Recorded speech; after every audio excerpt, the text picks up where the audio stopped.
Good day. My name is AJ Jackson. I'm a consultant analyst at Practice Solutions.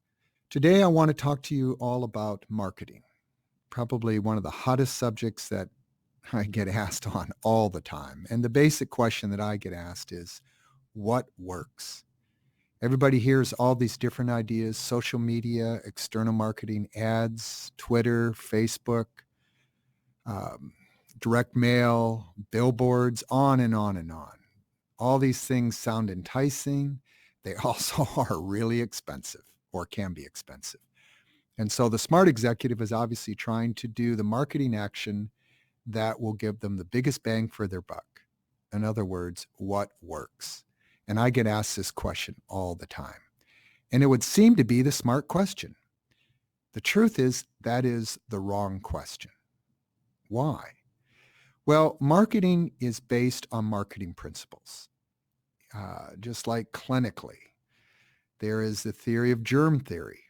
If germ theory is correct, infections within surgeries will cause terrible problems within the surgery. So to avoid that, doctors scrub up before they go into surgery. Okay, silly example, but it's an idea that if you violate that principle, you're going to create problems. Marketing's the same way. If you violate marketing principles, you will have trouble making marketing work. And I have seen doctors do a marketing campaign and have great success with it. I have seen another doctor do the same marketing campaign and have it be completely worthless. What's the difference? It's how they went about doing the marketing campaign. When I analyze practices and I look at marketing, I normally look at 8 marketing principles. And I'll tell you, in 32 years of doing this, I've probably, with the exception of maybe 2 practices, everybody's violating 7 out of 8 of these marketing principles. So it's no wonder marketing seems akin to voodoo. Do something, cross your fingers, and hope that it works. Well, obviously, that's not a real successful way of marketing. So let's take a look at what these marketing principles are, because if I can get you to understand them, then what you can do is look at these different principles and decide which ones you know and which ones you don't know. And the ones you don't know are what's going to create a problem for you. So let's walk through 8 of these marketing principles. First, we're going to start with the relationship between marketing and what is called public relations, PR. PR, its purpose is to create a name recognition in the community. Why is this done? It's so that when marketing is done, it is more effective. If I get a direct mail piece from someone and I've never heard of this person before, that direct mail piece has to stand on its own merits. Conversely, if I get that piece and I've heard a lot of wonderful things about that person, my willingness to pay attention to that marketing goes up tremendously. For those of you who watch television at all, you've probably known a greater incident over the last number of years of athletes and celebrities endorsing products. All right, this has become so prevalent that the marketing community has created a rating system called the Q rating. What the Q rating measures is a person's popularity in the area. Why is the popularity so important? The relationship between how the public feels about that celebrity or that athlete makes a big difference as to whether they're going to pay attention to the product. I'll give you a good example of this. Tiger Woods. Before his scandal hit, his Q rating was off the charts. He made hundreds of millions of dollars in endorsements, far more than he ever made in golf. And then the scandal hit, and his Q rating plummeted. And when was the last time you've seen him promote anything? The point is, the marketing community is very alert to when somebody has a high Q rating and can be an advantage in marketing, and when their Q rating is low. So how does one get a high Q rating? Well, if you're a celebrity or an athlete, you hire what is called a publicist. Their job is to get your name in magazines and articles written about you, get you on the late night talk shows where you can talk about your vacation you took with your kids. I mean, I watch these shows. I'm very aware of what's going on, and I still walk away from those television shows thinking highly of that celebrity. Wow, they took a great vacation. They did all these wonderful things. I now like this guy. And that's the purpose of PR, to create a feeling of affinity for that person. All right, so how are you going to do it? You're not going to hire a publicist. But let's take an example of this. A couple of years ago, there's this terrible tsunami that hit Tibet. So let's say during that time you had organized a food and clothing drive and you sent the proceeds over to the Red Cross. Now that is what is called a good work or a good deed. And you do it because you believe in the product and the project. Now, having done it though, the NPR steps in and says, well, let's get that talked about. So they get an article written about you in the local paper. 3 months later, the work you do with indigent children gets written up. 3 months later, some other good deed that you do. If this works, if these good works are done consistently and persistently, if they're promoted consistently and persistently, what happens over time is a tipping point. Suddenly, in the public consciousness, there is an awareness of you and the good works that you do. Now, when I get this direct mail piece, I'm thinking, well, Dr. Schmaltz, I've heard a lot of great things about him. This guy's a real stand-up guy. What does he do? What is this message all about? My willingness to pay attention to your marketing has now risen dramatically. So if you want to improve marketing, one of the first things you can do is develop good PR, what's called PR area control. There's an old saying that marketing are the seeds that fall in the field and PR is the fertilizer. If the seeds fall in an area that has good PR area control, the marketing will take root. Okay, that's the relationship between marketing and PR. So let's go over the relationship between marketing and sales.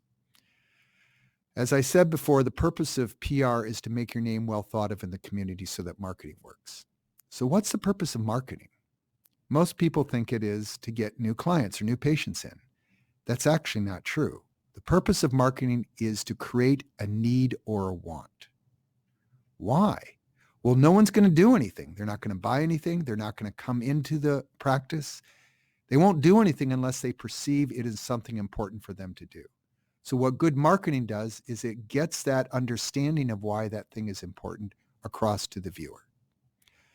Okay, so let's talk about this in the relationship between marketing and sales then. Or better than sales, let's call it treatment plan acceptance, because you guys aren't salesmen.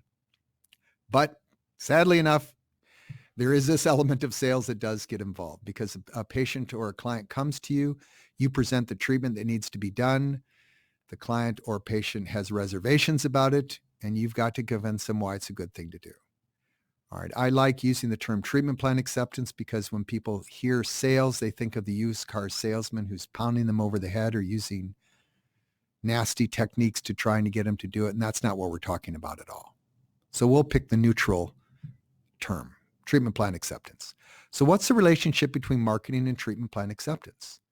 Well, let's see if you guys have ever had this problem. Most of the time, the way doctors get good treatment plan acceptance is that they educate the person in front of them. So let's say you're a dentist and I need a crown. You don't just tell me to go get the crown. You tell me why it's important. You educate me. Or if I have a pet that needs, let's say, a dental, you don't just tell me to go up front and schedule it. You explain why, what purpose it's trying to solve. Or if you're an optometrist and I've got glasses and my glasses need some coating, you don't just tell me to do it. You explain why. Okay, everybody understands that. Education is a very big way of getting treatment plan acceptance. And we're obviously a big believer in education because we're basically college for executives. So education's not the problem. The problem is the timing of the education. So let's see if you've ever experienced this before. Have you ever had a patient or a client in front of you and you're explaining what needs to be done and you feel the person's already made up their mind? They're tuning you out. You feel like shaking them and going, wait a second, listen to what I have to say. All right, if that has been a problem of yours, let me explain what's going on. Because this tuning out is what's causing the problem. They're not listening to you and willing to get educated. So what causes this problem? Well, let me show this to you by switching the roles. I'm going to turn you into the consumer. Let's say you have a store in town that sells televisions. Let's say it's a Best Buy or a Walmart or something. So here's the scenario. You go see a movie one night. You arrive an hour early. So you have some time to kill. There's a Best Buy next door, so you decide you're going to step into Best Buy and look at plasma TVs, not because you have any interest in buying them, but because you're trying to kill time. So you're looking at the plasma TV, and of course the salesman comes over and says, "Can I help you?" What do you normally say? If you're like most of us, you say, "No thanks, I'm just looking." I'm just looking. The 3 words salespeople hate. Because what it really means is go away, I don't want to talk to you. Why do we not want to talk to the salesman? It's generally because we don't want to get pressured into something we don't want to buy or don't think we need. And this is all the difference in the world. Because if you walked into Best Buy wanting the plasma TV, you'd actually go seek out the salesman. But it's because you don't want it, you don't want to get pushed into that conversation. Okay, I do the same thing. So that's our perspective as a consumer. So let's take a look at it from the perspective of the salesman. If he's good, he can size you up and go, well, this person's not ready to buy a television. But you know what I'd like to do? I'd like to plant the seed. I'd like to educate them so that down the road, when they're ready to buy a television, maybe they'll come back and buy it from me. So he goes down the aisle. Notice the difference, not to sell you something, but to educate you. But here's the problem. You won't let him educate you because you think he's trying to sell you. So you say, "No, thanks, I'm just looking." And this is the conundrum. He can never educate you because you feel like he's trying to sell you something. So let's go into your practice and see how this plays out. Let's say I'm a patient of yours. Let's say I'm a dental patient and I need a whitening service or product done. Or I'm a owner of a pet and the pet needs a dental. Or I'm in an optometric practice and I need my glasses lens coated, or I need a second pair. Whatever it is, there's something that you see that's going on with me that needs to be done. All right. So what you will do is you'll explain the problem and educate me about it and start walking me through it. But let's say that I'm one of those patients that it takes going over this many times with me before I ever decide to buy it. All right. So you're not even planning to sell it to me today. You are simply planting the seed. You've all done this before. You're trying to educate me so that down the road, the 3rd or 4th visit, I'll finally get it done. All right. So you start this conversation again, not to sell me something, but to educate me. So that's your perspective. So let's look at it from my perspective. I came in here for a specific objective.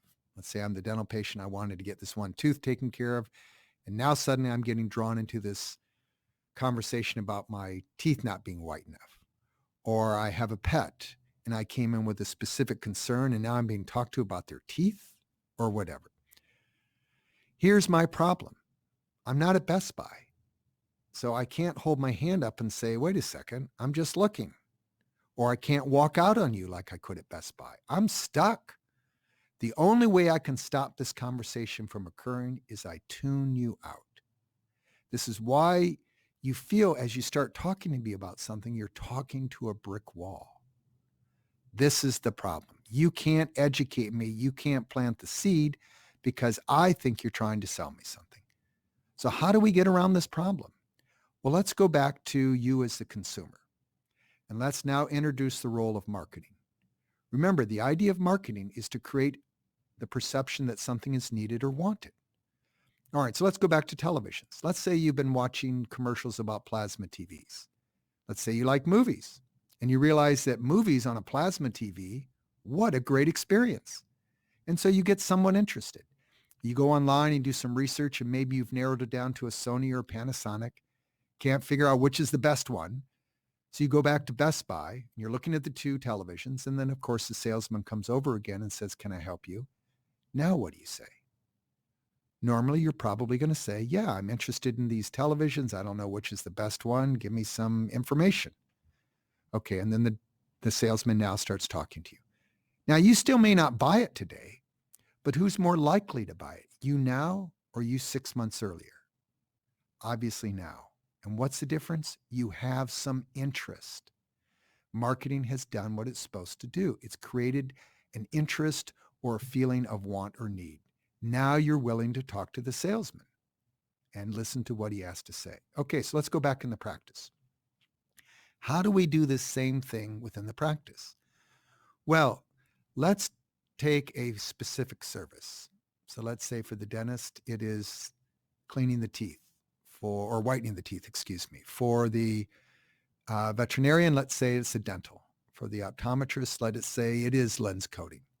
And what you do is you take this service and you develop a series of educational letters talking about this particular service or product, and you send it out to your clients or patients of record. Now, you can do this through your website. You can do it through email. You can do it through snail mail. There's lots of ways of doing it. Let's just say it's been done. So, different scenario. Mrs. Jones walks into the exam room. She, like me, has that similar problem. Either I have a cat that needs a dental, or my teeth aren't white, or I have glasses that need a second pair, whatever the problem was. So we're very similar. Like me, you've never talked with her about this before, and now you're going to launch into this. Now, the only difference is she has been reading this educational material you've been sending her. So let's see how this would play out. As you start explaining the service, she interrupts you and says, I've been reading what you've been talking to me about or sending to me. I find it fascinating. I never would have thought of cleaning my dog's teeth, or I never would have thought of brightening my own teeth, that it could be bright again, or I never would have thought of why I needed a second pair of glasses. Now, I've got some questions, she says. All right.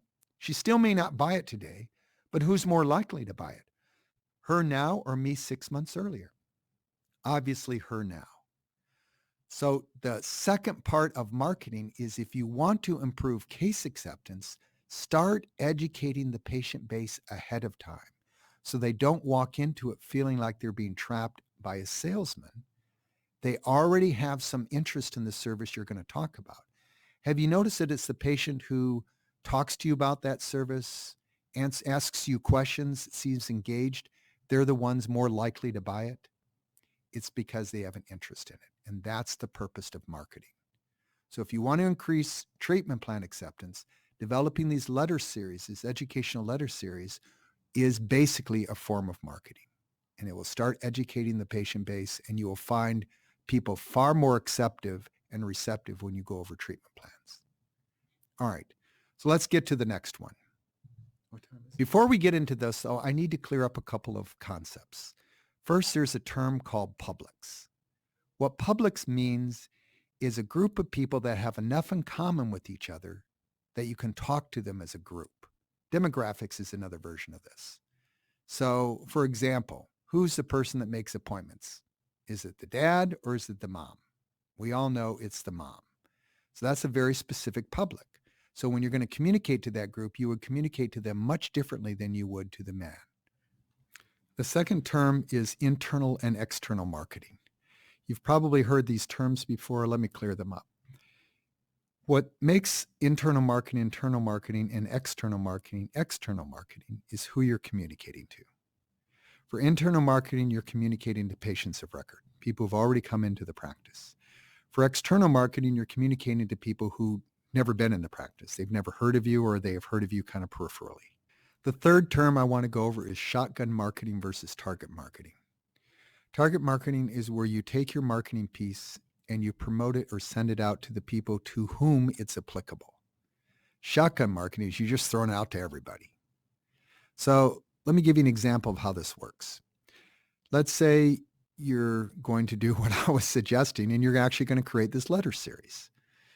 So let's take a dentist who has a patient, two different groups, two different publics, like that term we were talking about before. So let's say we have the public of people who are aged 25 to 50-year-olds whose income depends on how they look, maybe an anchorman or a salesman or something like that. Then we have the other public, people who are 75 years or above. Okay, which of these two publics are probably going to be interested in whitening their teeth? Obviously, it's a group of 25 to 50-year-olds. Okay, but what happens is the doctor, when he puts these educational letters together, he sends it to everybody. What's the problem in this? The people who are 75 years and older who could care less about whitening their teeth, they're just trying to hang on to what few teeth they got left. This marketing piece is going to go over their head. They're just going to ignore it. The same thing with a veterinarian. Let's say you're doing a geriatric program and you want to get your client base interested in taking care of the pets that are older. So you send a piece out to everybody. Well, obviously someone who just bought a brand new puppy or kitten, this is simply irrelevant for.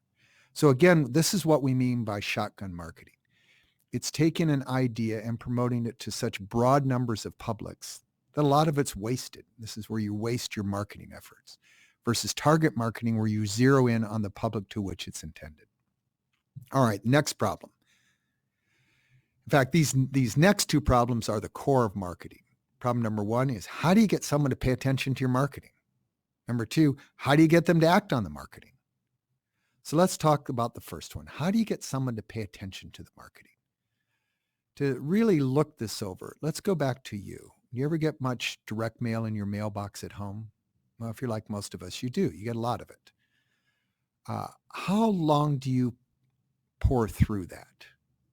Probably as you're sifting through this direct mail, this junk mail as we call it, it's seconds and you're throwing it in the trash. In fact, there was a survey that was done years ago that said people will give you 3 seconds to get your point across. All right. As I said with direct mail, notice that's probably all you spend the time doing. Or another great example, a lot of us have DVRs. Why do we have a DVR? Because we hate commercials. At least that's me. So when a commercial comes on, I am the first person to fast forward through it. All right. But let's go back to this. In standing over the trash barrel with a direct mail in your hand, have you ever had a piece that caught your eye and you stopped and read it? It's the layout that does it. Something about the layout captured your attention. Or if we go back to the DVR, I don't know if this has happened to you, but I have found myself, and I pathologically hate commercials, but I found myself being taken by the image on the commercial as I'm fast forwarding through it. I'll actually back up and I'll watch the whole commercial. Now, to me, that's astonishing. I finally have the piece of technology that allows me to be rid of commercials, and I use it to actually back up to watch the commercial. What caught my attention? It's the layout. It's the presentation. There are techniques designed to capture attention, whether it's in print, a billboard, an advertisement in a newspaper, a direct mail piece, whether it's audio in the form of radio, whether it's television. There are techniques designed to capture attention. If you do not know these techniques, what can happen is you can divine the piece, put it together, send it out, and get nothing out of it. And I've seen people put thousands and thousands of dollars together on a terribly designed marketing piece that went out and got nothing out of it. Why? Because it was designed poorly. So one of the principles you have to understand in marketing is how to put pieces together in a way that will capture attention. Second problem, how do you get someone to act on this piece? So let's take this as a scenario. Let's say as a dentist, you have sent this marketing out to the group of people who are age 25 to 55-year-olds who income depends on how they look. And now you're trying to get them to be interested in your marketing, in this educational piece. So first of all, you target market, you identify the right public, and you send it to them. Secondly, you design the piece so it will be read and be attracted, so they'll want to look at it. Now, the next thing is what's the message to put across? Well, so you think to yourself, you know what? I think these people are embarrassed. I think when a customer comes to them, they're embarrassed to smile or show their malformed teeth. So you put the piece together with that message. Ever been embarrassed when you smile at people or talk to people? Okay. But what if that wasn't their concern? What if their concern was, I don't care about being embarrassed. I just think I'm losing money because of the way my teeth look. In which case, the message should have been concerned about the fact that you may be losing your income because of your appearance. Or let's say we're back to the pet and the doctor is sending a letter out to the owners of geriatric pets and trying to figure out, well, what's going to get these guys to read that piece? So he's thinking, well, you know what? I bet these guys are concerned about their pet's quality of life as their pet's getting older. All right, so the message would be something like, worried about what's going on with your pet as your pet is aging? Good. But what if that wasn't the worry? What if the worry was the guy sitting home thinking, I don't care about the quality of life. I care about my pocketbook. This is costing me a fortune to take care of this old pet. in which case the message should have been concerned about the rising cost of taking care of your pet as your pet ages. So which is the right one? Or maybe it's a third message or a fourth. How do you know? This is where the technology of surveys come in. Before you market, you're supposed to survey.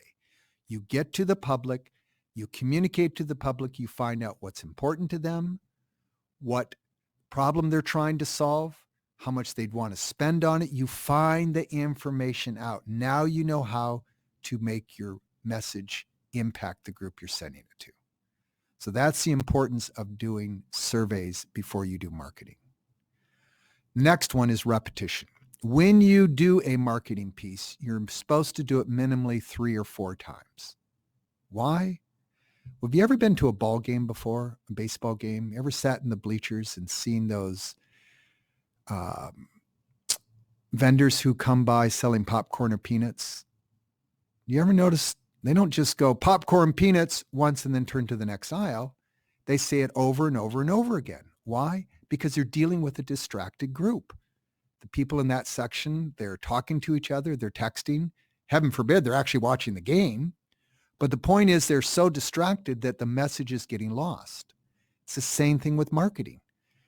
We live in a day where there is a lot of marketing going on. To think that one marketing piece is going to get someone's attention just simply doesn't work anymore. So you have to do it minimally 3 or 4 times.